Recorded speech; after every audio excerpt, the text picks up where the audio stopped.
evening, guys, and welcome to another all about market spaces. I know we missed one last week, but we're back again and back with another great guest. So we have with us Kshitij Mahajan, co-founder of Complete Circle Consultants.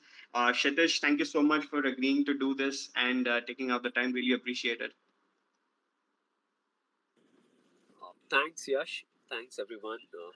Thanks, Akhila, everyone, Yeah. for Just to asking me to give join you guys this. a quick. Sorry, I couldn't hear you, Kshitij. Can I get a mic test once? Can you hear me now? Yeah. Can you hear me now? Am I audible? Yeah, but your voice is slightly Hello. breaking. Yeah, I think there's still some Minutes time, issue I'll be in a better with zone. your audio. Yeah. Yeah. Yeah. All right, much better now. Thank you so much, Kshitij. Like I was saying, just to give you guys a quick Give me a couple of intro, minutes. Kshitij I'll be in has better. more than 16 years of experience in You the can. banking, mutual fund product, and distribution business. Yeah. He's held top positions in some of the largest domestic mutual funds like Motilal Oswal, Reliance Nippon, and Canara Robeco. He was instrumental in driving the Motilal Oswal EMC business's assets under management from 48 crores to 6,500 crores in a span of less than 5 years. So, quite prominent voice even in business media, and lovely to chat with you today. Awesome. Kshitij, let's kick things Pleasure is all off mine. Pleasure is all mine, Yash. from a top down level. While I know global Yeah. factors are not impacting our markets the way they have been in the past, it is still good to see that U.S. inflation is cooling off. China is reopening, among other factors. What is your take on the global macro situation?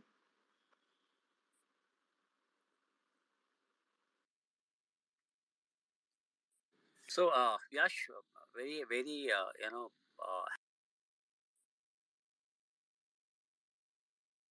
happy to share that I've I've been traveling because of my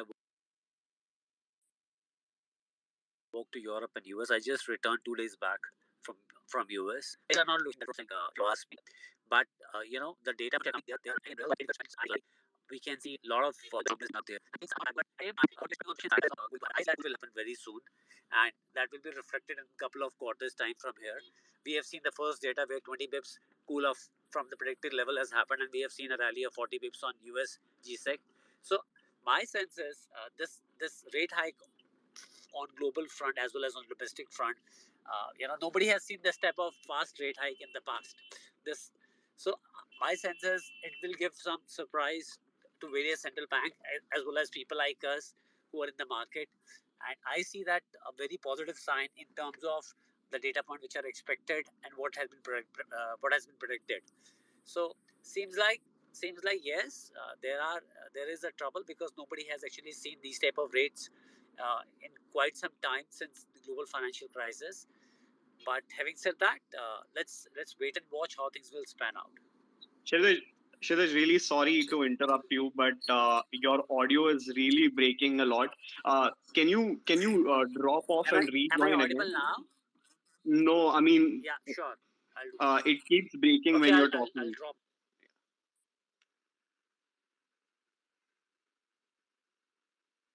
All right, I hope Kshitij has heard me. And while he rejoins, let me just quickly recap through today's market action. I know today markets were at their boring best. We had a hardly 10 point difference in Nifty, but yes, we did recover from the day's low. So that's a positive that markets are holding up nevertheless. And Mid caps and small caps, on the other hand, not looking that good. So it's just the benchmark indices that are doing well, but the overall market breadth not so positive. Kshitij is back with us. Kshitij, can you hear us?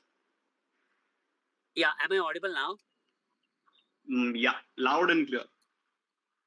Okay, fantastic. So just to reiterate what I was saying that uh, what data points have been coming from US and global markets.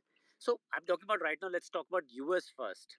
So I feel the rate hike has happened in a jiffy and it has happened very fast, but seems like things things will cool off fast. You'll see inflation number cooling off fast. I see there's a big drop on credit card spend.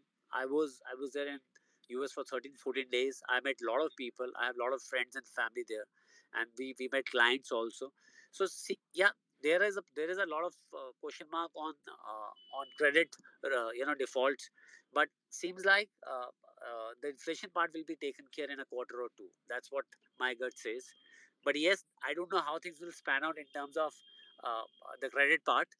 But from the inflation side, things are looking much better. You already have oil plugged, you already have commodity prices plugged, so that's a cushion which is there for India also, as far as things are going. Europe is a different story all in all. Unless you have this unrest Hmm. between Russia and Ukraine, you it's very difficult to predict.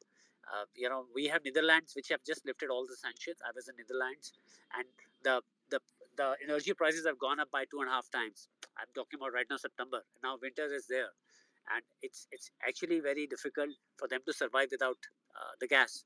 So I really don't know how things will span out there, but my sense is many people will follow Netherlands way, and they will lift the sanction on Russia.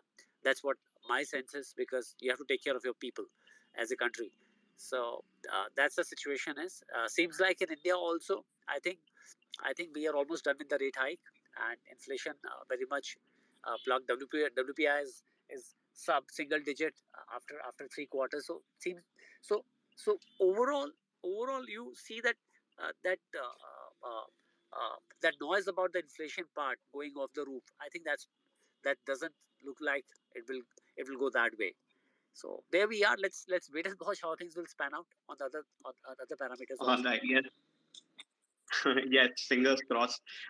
Kshitish, 2022 has been a topsy-turvy year for Indian equities. Like there are years where almost nothing happens, and then there are weeks or months where there's so much that happens. How do you see our markets performing in 2023? So I think 2022, one thing which India has shown to this entire world is the resilience of domestic resilience of Indian markets by domestic participation, and that's the biggest strength which we have gained in pre and post COVID. If you actually compare, where we have 4.5 billion commitments from domestic participants and as well as retail participants, and that is going to increase only. I see there's a big opportunity for India. You ask about how the world is looking. Now I'm telling you how the world is perceiving India. It's a very promising. We are on a very promising note. People were talking about China plus one advantage. I'm saying we have Europe one plus one advantage also on our side. At the same time, what we have is a very young workforce. Yash, try and understand, when you have 60 crore people less than 40 years. Now, many people will say it's difficult to create job. Now, now entrepreneurship is not a choice now. You have to do something of your own. And where in a Hmm. country where you have a child labor, I am not going to believe that there is not opportunity for anyone. I'm saying you have to decide what you want to do. And we are talking about that infrastructure is one play wherein which will create a lot of jobs. I'm saying technology digitally what India is doing. You feel so proud when people are showing their physical certificate and you show your digital COVID vaccination certificate. You feel proud about it. So I'm saying the opportunity is big for India. Now, how many people will capture, how many industry or sector will capture that opportunity is a big question mark. My sense is we are very well poised. The stage is set for us, and seems like we should and we will do well. Now it's anybody's guess. There are sectors which will gain from what is happening. Like we are very positive on all the sectors, but those companies which will imbibe technology will do little better than those companies which will not imbibe technology in their overall scheme of things. Kshitij, since we are on the topic of technology, do you think that the worst in terms of the price action is over for IT stocks, or can we head lower even from here? So first of all, we need to understand what has actually happened. Our main dependency of IT businesses is on US and Europe, and because everybody was anticipating that inflation will be followed by recession, so business is going to get impacted in these two continents, and you'll see problem coming on our technology companies' business also. Yes, but if you ask me, uh, majorly everything is priced in more prices. So वो भाव में है जो बात कर रहे हैं.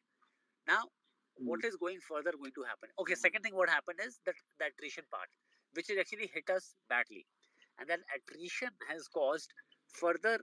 It has increased further costs. Just hold. The attrition has caused further, pressure on various IT companies. So now coming back to what you have asked, I see that most of it is in the price. What bad or news was expected around the corner? It is in the price. I see that there is an upside from here onwards in the sector. Having said that, there'll be pockets where you'll see a pain lasting a little long, but there'll be pockets where you'll see turning around coming much faster than what other will do. So most of it is priced in, and it's the way that's the same emphasis you were talking good about at 1800 or 700 levels, which right now many people have question marks. Try and understand these are gems in terms of their business attributes. Infosys has returned back, Yash, almost close to about 4 billion last year in ways of dividends and in ways of buybacks. Again, there is no recommendation, whatever stocks we are talking about here. I'm just saying that, these are businesses which have done well over a period of time, and every business goes through its ups and downs. There's a cycle through which they go through. But I think the good time or good part about any business which is going down is that you have an opportunity to buy at a discount. And I feel that a lot has been priced in. One can actually start accumulating through STP or SCP route, many of these funds or these businesses. Right. And you mentioned about attrition, but we've gone from the point where employees have been leaving to now companies laying off. The platform we are using right now, Twitter, obviously with the new owner, has also laid off quite a few people. The other day I was reading Amazon plans to lay off about 10,000 people just ahead of the festive season.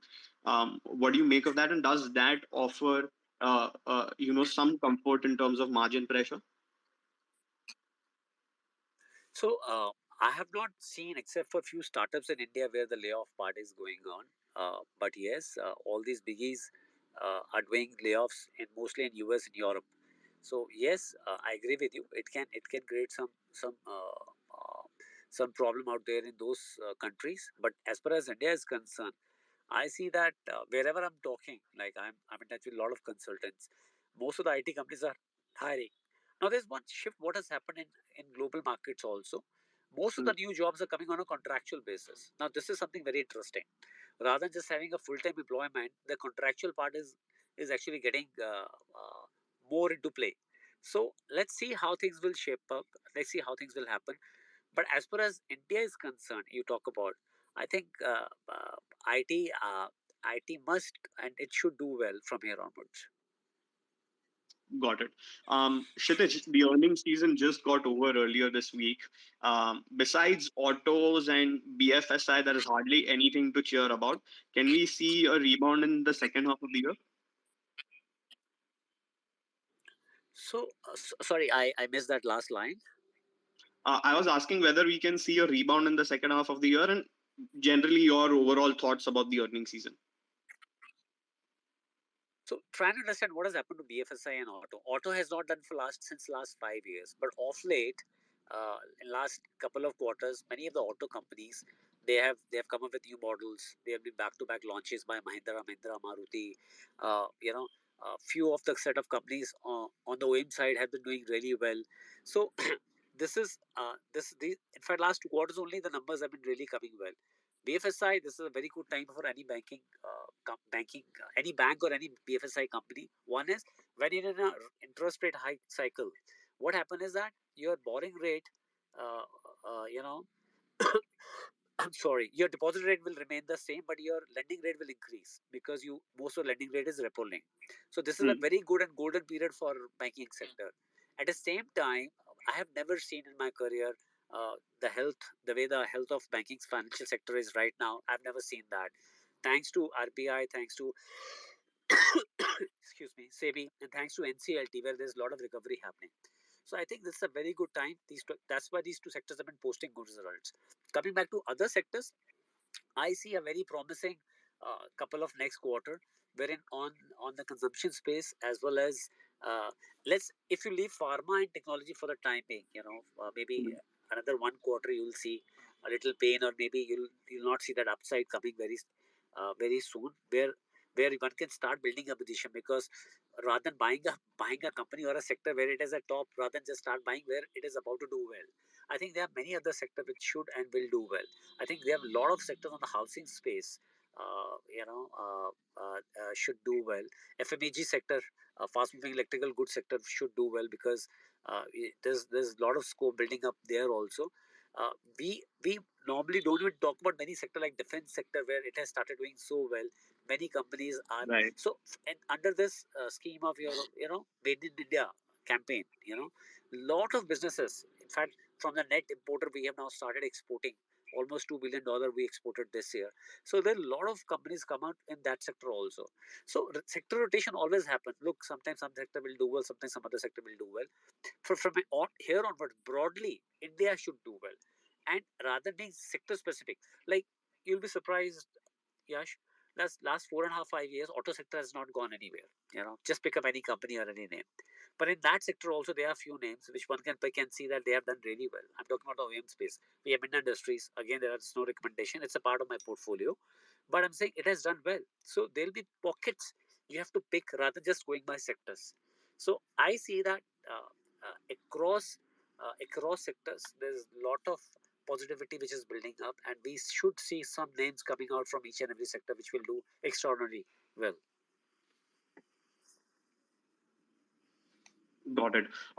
Kshitij, the PSU banking space has been on fire. Now, the reasons are well known. Obviously, you mentioned some of these earlier as well. They apply overall, not just for the private banks, but also for the PSU banks. But stock picking is next to impossible for two main reasons. One, most of them have run up a lot in a very short period of time.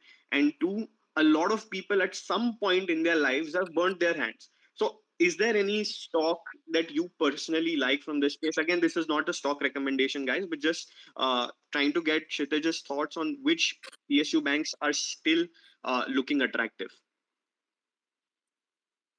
So SBI Bank is one, Yash, which I really like. Again, as you rightly said, there's no recommendation. It's a part of my portfolio.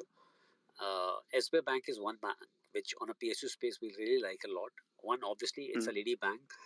Second, as I said, thanks to NCLT and many of these companies through which many of the recoveries are happening. So I'll just name for the sake of an understanding of many people that when some payment is not coming, you have to mark it down after some period of time to zero. Now there are many companies like DHFL, ILFS, Vodafone, where you have marked down, but because of NCLT, you are getting, let's say, 42 cents on a dollar, or let's say 40 rupees on a rupee, 100 rupee you are getting. And these recoveries are actually adding up to on the balance sheet, on the profitability side. Second, if you actually see, many of the people, they don't even notice what type of interest they get on their saving bank account. So SBI is giving 2.7% only on saving bank account. So on current account you get zero. They give 0% interest. Any bank Right. gives 0% interest. Saving you get such a low rate of interest. But when you lend at 8.5%. There the gap is what net interest margin you make, and then after expense, their net interest margin figure is actually growing at 18-20%. The CASA book they have worked on a lot. On the bad debt over a period of 5-6 years time, where they kept on marking down the bad loans. Now more or less the books are clean. So one bank which we like is SBI Bank. Just for the information of all, during the first big rally of 2003 to 7, SBI Bank has actually outperformed all other banks. The stock price moved from 350 to 1500 rupees. So I think I'm not giving any price target here. I see that this bank should do well from here onwards also. All right. I wrote about the rail PSUs in my newsletter, the Daily Rip India newsletter. Everyone seems to be talking about these stocks, and they've moved up sharply in a very short period of time. Do you think it makes sense to buy here instead of waiting for a dip, or what would be the ideal strategy? I like Concor, I'm being honest with you, but it's for some other reason. I think it'll be Mhm. bought over by some private player. I like Concor. Yeah. It's in our tracking list. We are not buying it now, but it's in our tracking list. So, but yes, infrastructure development will not happen without rail tracks, and for all ports, to become more active, and much more traffic will start coming to that port side and will equally distributed, where you'll fix that supply chain. Your rail network has to be very strong, and I think Concor has 75-80% market share there. So I like that company, and I I don't know. We are also contemplating. We are also keeping it on a track. Let's see how things will shape up. So one can actually take a call on his or her own side. But yes, that sector, that company looks promising. Yeah, and a lot of names from this pack like RVNL, Indian Railway Finance Corporation, Tex Maco Rail, even something like a Nircon International. They have run up anywhere between 15 to 20% in the past week or so. So big moves in these names. Again, the Q2 results were very good. Record profitability plus a solid order book is a positive. Valuations, again, most of these companies are trading in single digit price to earnings and have a healthy dividend payout ratio. And also, like Kshitij mentioned, in the case of Concor, there is the aspect of government offloading its stakes. So obviously, these are again the offloading part or the stake sale by the government part is speculation, and we'll see what comes in the budget next year. But mainly, these are the factors that are driving the positive sentiment. But something that isn't moving at all is the giant Reliance. I was looking at its chart, Kshitij, and the stock has barely moved in the past year. I don't know what's going on here. Do you have any idea? So try and understand. If you actually go back, 14, 13, 14 years, uh, it has not moved from 2008 to 16 or 17. Right. I'm not saying it will not move for so long. How this stock is structured? So it has Yeah, three it main used to be in a businesses. range One of is your 800 to 1100 or so, if I'm not wrong. yeah. 1100, 1200. One is your pet. One is your pet camp. One is your retail. One is Geo. Now, Hmm. 3 years back, almost 70% of the EBIT used to come from your pet camp. Now, 40 to 45% is coming from your retail and Geo. Both the businesses are doing well. I sincerely feel that Geo will get listed around 150 or the market value, which is the current market cap of your entire Alliance Pact. 170, 180 billion dollar is the total market cap, and most likely chances for Geo to get listed in Nasdaq is very high. Second, all three businesses are doing fine. Now the company has done a very high investment. It has almost done investment of 1.25 lakh crore on the clean energy side also. So what they are doing with the existing petchem business also, they are revamping the entire hydrogen through revamping the entire business through getting to hydrogen space also. So I see that any business which, if it is capable of getting to a $1 trillion market cap in India, it is Reliance for sure. Again, there is no recommendation. Uh, you know, the way they have bought in, the foreign investor, the Hmm. foreign brains to run the show. I sincerely feel that it's just a matter of time when this big giant will start moving. So I think these are times when you start building a position. And in equity, equity doesn't work like that. When you buy, it will start moving. So normally, what happened? You have to give time. I always keep on saying in all my talk shows and all my interviews that in power of compounding, we keep on looking at the R part, which is like future value is equal to present value, 1 plus R is to party. R is not important, the T part is important. Important part is people who stayed in Reliance, it moved from, as you said, Yash, it was in arrangement from 800 to 1100. And in 2.5, 3 years' time, it moved from 1100 to 27, 2800. Now, for last 1 year, it's not been doing anything. So I think these are times when you should start building position. If you have a conviction in Petcam, or it's if you have conviction in Geo, if you have a conviction in retail, and many people are saying it's a key man risk. I'm saying there's no key man risk, because yes, the one man which is driving is Mr. Mani, but then he is actually making all these companies professional, run by professionals, and he has bought in professionals. There are they are professionals, global professional who have come in on the board. So I think one should start looking at building. So again, we are buying Reliance. All I can tell you is we are buying Reliance, and there is no recommendation. It's a part of my portfolio also. So I think it will and it should do well. All right. And since we are on the topic of Reliance, let's move on from one conglomerate to another. And we can't not discuss the Adani Group stocks now. I know it is not very fairly tracked, and there are very strong views on this on the group and its group companies. What is your take, Kshitij? Do you happen to like any of the Adani Group companies now that we have so many of them? So we track, but we are not investing into any Adani stocks. We like Adani Port and Adani Wilmar, but rather because Wilmar is at a very high valuation, we have Tata Consumer in place of Adani Wilmar in our portfolio. Uh, so I don't have any negative or positive view. All I'm saying is that Mhm. with valuation without any earnings, I don't understand that.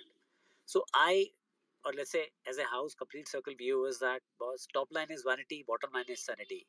Cash in bank is true reality. Any business which is generating cash for me, I will look at that business. So I'm saying, and cash should be compensated with a fair value price. So we follow a fair value model. I don't want to buy anything because iPhone 14 is launching today and I will buy today only. I will wait for some scheme to come at a fair valuation and then I'll buy. So I'm not in a hurry to buy something because market keeps on giving you opportunity to buy at a fair value. Having said that, I think maybe we don't understand that metrics or valuation. I like these two companies, but we are not investing into any company of Adani back. Right. And just to play the devil's advocate, guys, Adani fanboys will tell you that his, arsenal of high quality infrastructure assets, execution track record, and spotless credit history are more than make up for some of these concerns. But it all depends on who you ask and whether you believe them or not. But moving forward, and I have a question based on your investing style that you mentioned, that you look at cash flows. Does it mean that these new age companies are something that you would stay miles and miles away from? So I can tell you something. We like Zomato. Okay, we really like the franchise. मेरे घर में हफ्ते में I think 4-5 order आ जाते होंगे, ज़्यादा ही आ जाते होंगे. And it's on a tracking list. But yes, if the business is so good, someday it will generate cash. The day it will generate cash, I will start buying that company. So I'm saying if the journey of any stock is from 10 rupees to 10,000 rupees, then it doesn't matter whether I will come at 100 or 200. I'm Hmm. looking at that what type of scope and growth that company has. So I will wait for the right opportunity when the company will be in cash net flow plus, and then I will buy. And you're right, I'm staying away from all these new age companies because I don't understand. I'm a very old school of thought, investor where I believe that यार सामने business में धंधा में पैसा है ना, वो generate कर रहा है ना, then I can go and buy that business. But I'm just looking at that, yes, if something will happen in future and then this business will grow this much fold and then the valuation will become so big. I think one company new age which we like is Zomato. Second company we like is Delivery. These are the two businesses which we like, and there are we are tracking these two companies. But yes, we will wait for the right opportunity because I see the potential on your courier side also. The delivery side also is going to be multi folds. I don't know whether the stock price will grow multi-fold or not. Again, I'm I want to reiterate the same thing correctly, that I'm talking about the business opportunity. I don't know about the stock price. But yes, these two businesses we like and these two companies we like. But we will wait for the right time and we will wait for these companies to turn net cash plus positive, and then we will start thinking of, maybe a couple of quarters we'll see, and then we'll start thinking of adding these to our portfolios. Yeah, and since we are in the midst of a funding winter, we are now starting to see a lot of these startups get the memo that they need to show their path towards profitability, and most of these companies are starting to show an improvement in their operating metrics. Zomato, in its latest Q2 results, did say that they hit EBITDA break even for their core food and delivery business. Obviously, Blinkit being a major drag reported a EBITDA loss of 250 crores, which is pretty huge. So that is another factor. Paytm again is another company which is confident of turning EBITDA break even in a matter of 5 to 6 quarters from now. So a lot of these companies are now trying to find ways to turn profitable, at least on an operating level, and we'll see where that takes their stock prices. But moving forward, Kshitij, API and contract manufacturing companies, they've become the banks and autos of last year? If yes, uh, is it a good strategy to go contra and bottom fish here, or would you stay away from them? One should look at it's a big opportunity. You ask me, it's a big opportunity. Now, what has happened with pharma company? One need to understand that. One is obviously the API cost which they are sourcing from China has gone high. Second, the hoarding of medicines, the end product manufacturer, which were making, which was happening 2020 and 2021. Because of that, right now the demand has slowed down from there. The results were very good and the prices were moving fast. For the information of everyone, pharma sector has outperformed Sensex or let's say Nifty by 2% since last 17 years. You pick, it's not a sectoral bet. Point is that when we enter, we want to see result in a year's time or 2 years time. In equity, when you invest, at least come for 5-6 years. And sectoral bet will play out in 5-6 years, or any bet will play out in 5-6 years. You're lucky if you see in a couple of years only start getting some returns. Maybe you're on the downside of the cycle and you have entered at the right side. So I think I you are very right, Yash. That one should start looking at picking up few names which are promising. We almost have 8-9% allocation in our portfolios toward healthcare, pharma, and we see that it's a very good time where one can start building or let's say adding some position toward that side. So one is your API, second is your contract manufacturing, third is now in India you'll see there's an end product manufacturing also happening. Now Mercedes, the Merck, I'm saying Mercedes, Merck has given first cut order to Davies as well as to Laurus also. Again, there are no recommendation. Having said that, Hmm. both are a part of our portfolio. So I'm saying you'll see many of these companies getting business from outside India also. Now, normally we see one is generic drugs, one is your Indian market, second is your US and European market, but there are other markets opening up for India now. So world is not only these three markets. There's Latin America, Africa, Asia, Australia. There are many continents which are there, which throws a lot of opportunity. And with per capita income going high, if your lifestyle cost and your expend on medical cost goes high. So I think uh, India produces one of the best pharma products, and we have good pharmacists out there in the country. So once you start looking at and adding good names to the basket. All right. Before we move forward, guys, just a small update. If you want to ask any questions to Kshitij, feel free to comment on this Twitter post. As you can see, we've already received a fair few questions. So if you would like to get your question answered as well, write them down in the comment section, and we'll answer them towards the end of the spaces. We're not taking, unfortunately, any live questions. So sorry in case you send any requests. I see one from Ramakrishnan.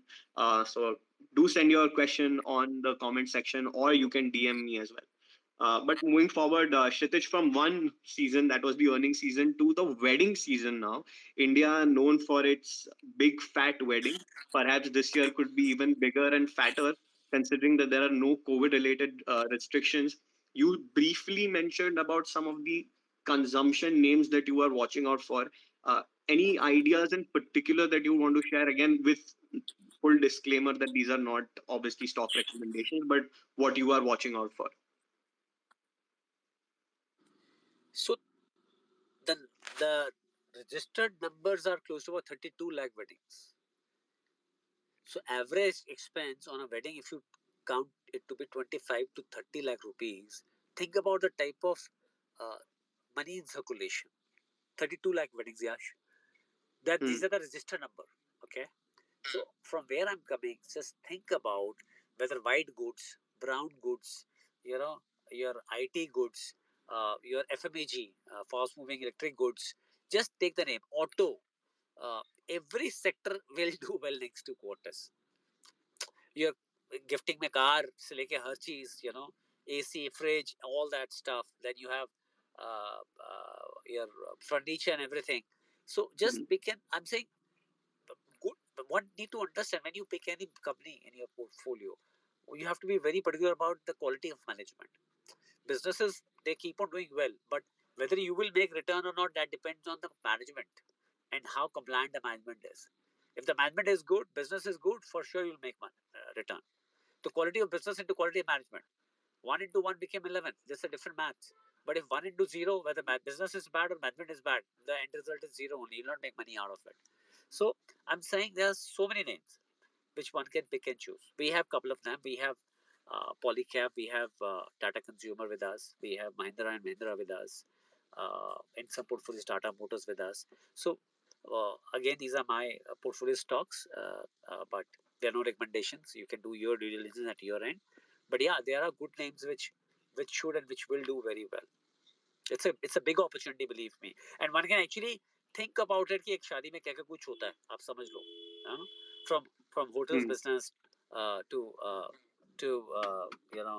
crockery business, from auto sector to FMEGs to FMCG, from your what do you call, white goods to brown goods, everything I will do well. All right. Kshitij, Shiv Prasad wants to know your thoughts on the EV sector. I know a lot of the auto OEMs are also, going big on the EV space. Obviously, Tata Motors is the biggest player over here. Almost 82% of the market is controlled by Tata Motors. But even M&M and other players, maybe not listed, are also getting there, even in the two-wheeler space. What is your thought on the EV revolution? I think right now play it through OEMs or the software companies. So like we have Minda, we have a couple of more names on the IT space, but I'm saying they are good names on that. Right now, playing through the from the auto company directly, like Mahindra, Tata Motors, I think this will take some time to span out. But yes, let's see how things will, because right now what they have started doing is, Mahindra has not launched it. It has only declared what type of models it is coming out with. Tata has launched, but it will take some time for it to give some feedback how the car is shipping, how things are moving on.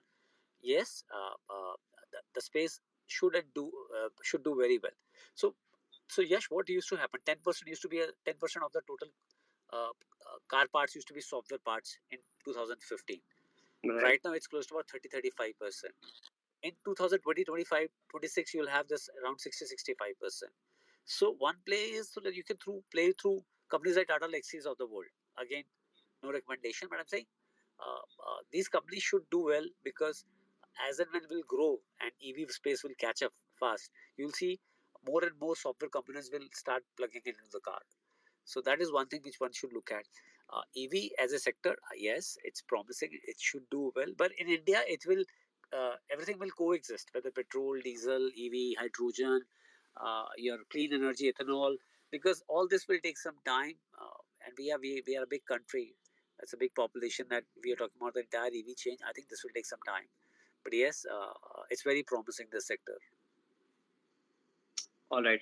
Kshitij, I want your thoughts on the insurance space. There's so much said about how there is a long runway of growth considering how underpenetrated the space is. But you don't, unfortunately, don't see the same playing out in terms of price action. What do you think has gone wrong? And again, we had the biggest IPO ever of LIC, and we've seen what's happened. It's lost almost a third of its market value since listing.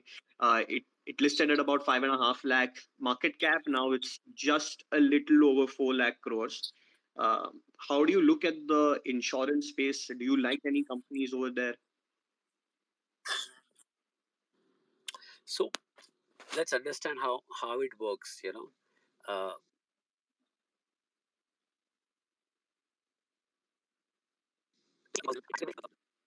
expected out of it. Second, it came at the peak of the market.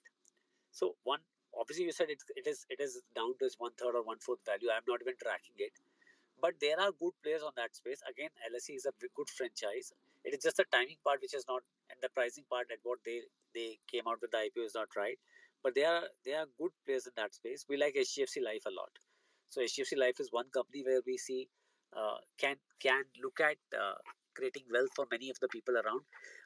What has gone right now is trying to understand how this entire space is now revamping itself. So we have more than 25 crore LSC policy in the country. But if you ask the overall population coverage for term insurance, only 6% people who are covered for term insurance. Insurance main purpose is to cover you for any unforeseen incidents, and that is the term insurance part. But it's been sold in our country more like a investment product. But it is not an investment product because it assures you this type of return, 5%, 7%, 10%, whatever return they guarantee. But its core purpose is here, covering you for any unforeseen incidents.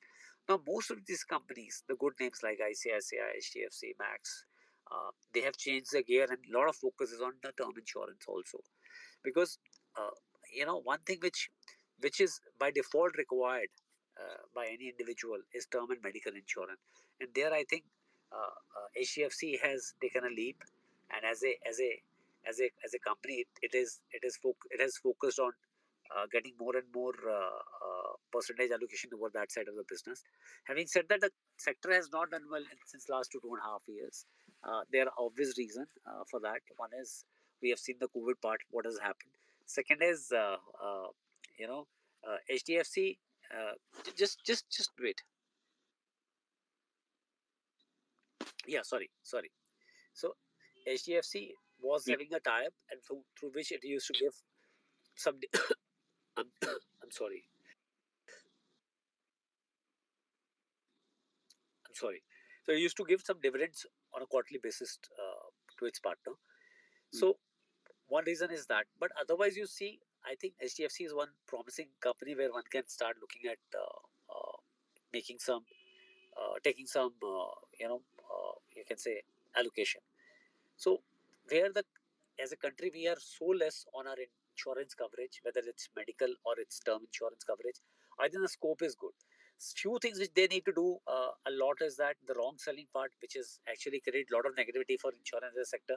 Again, I'm reiterating the same. Insurance is not an investment platform. It's an insurance platform where you have been committed some return and you have not got that return. Then it's a wrong choice of product by you, not by default by the insurance company is doing that. But whatever advisor is coming to you, or maybe whatever product you have chosen, it's meant to have a term insurance purpose, the core purposes. And I think with such a less penetration in this country, we should see that.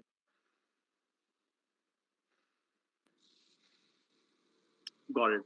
Kshitij, before we let you go, just one last bit from my side, and that is on what are the factors that you look for before you invest in a stock. Investing in any which way is a very difficult thing. It's not necessarily just a science. It's a mix of science and art, and it's not the cup of tea for a lot of people. So while that is the case, millions and millions of investors are entering the market every year now, and that's a trend which, like you said, would continue for years to come. What should be the things that they should start to look for before investing in a stock, besides just FOMO?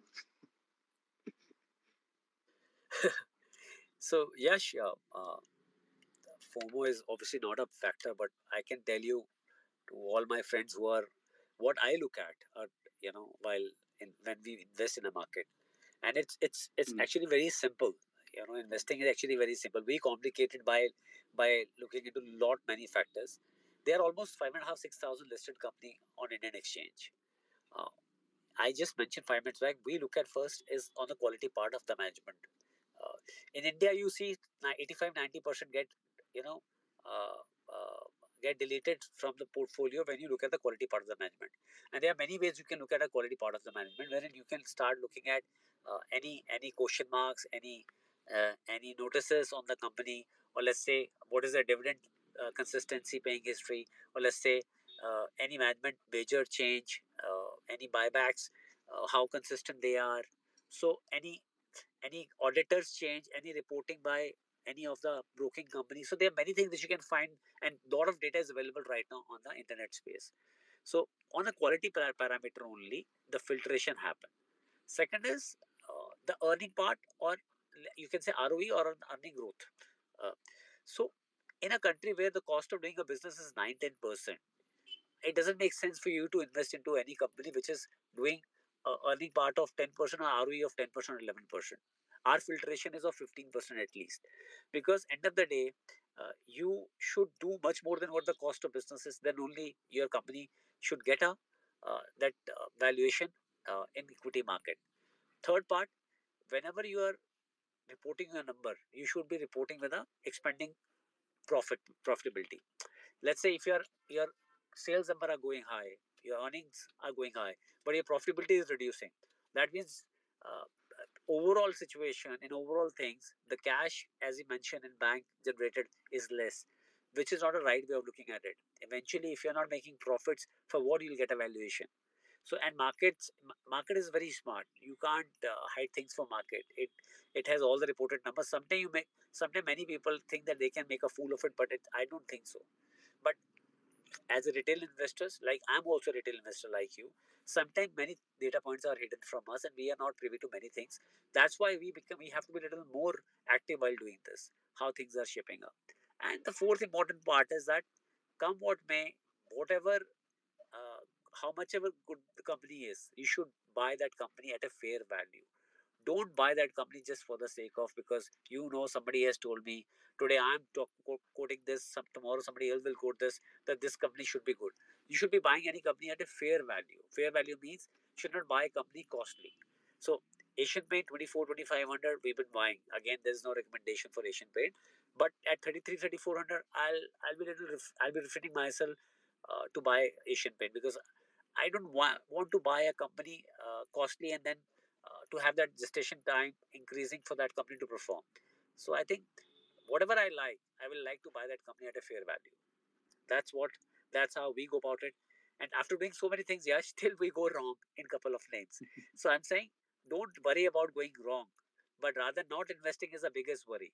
In equity market, if you're not investing into equity market, that's the biggest risk than investing into equity market.